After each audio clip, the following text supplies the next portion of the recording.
imong espiritu sa Dios, kaya mo mag-genuine repentance kag makita paglaom sa Dios. Amen. Kag once nga imo i-surrender ang imong espiritu sa Dios, kaya mo ma-restore sa imong relasyon nga guba ang imong relasyon sa imong kabataan, sa imong ginikanan, sa imong kauturan, o sino pa man din ang hindi nyo pakintindihan. Ay stiling sa tong speaker gina sa number 3, ipakita ta kung paano kita maghigugma, hindi lang sa atong kaugalingon. Amen. Katahom sa itong mga speaker sa Siningaga, damo kita natunan ng mga new revelation.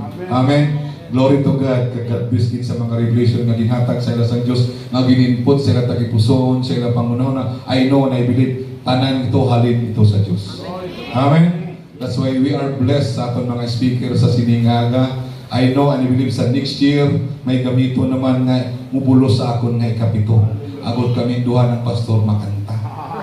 Obdan ko siya, in His time. Gusto mo ko ma-join sa Yabalaw? No? Down for the glory. Ikanta na ni Brother GR, yung videohan ni Jojo. Damo nag-comment. Amen. Ilogo niya si Pastor pero hindi ganyan mailo. Original ginang Pastor. Amen. Glory to God. Balik kita sa atong text ng aga. Utod, amo na utod. Hindi mo matapos kung hindi ka masurrender. Pero kung masurrender ka, utod, forgiveness, mahatag mo. Amen. Makahatag ka forgiveness.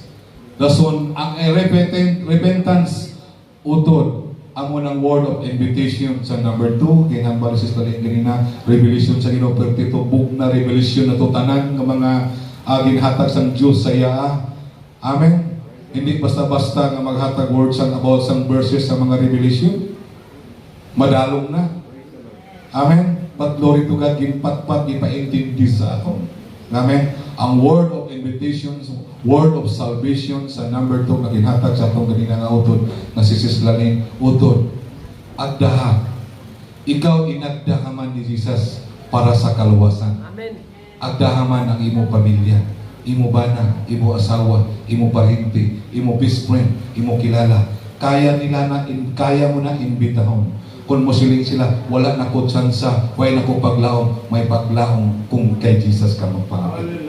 Kaya ka agdaon ni Jesus, kagdalon sa iya paraiso, basta maghinulsol ka lang para kay Jesus. Amen. Amo ng word of it. Number 3, revelation sa ganina sa atong speaker, restoration. Damo ginikanan, hindi magintindihan na sa ilahanan. Amen. Amen. Kasi rin sa Ephesians, children, honor your parents. Di ba? Ang barsang Ephesians chapter 6. Tahura.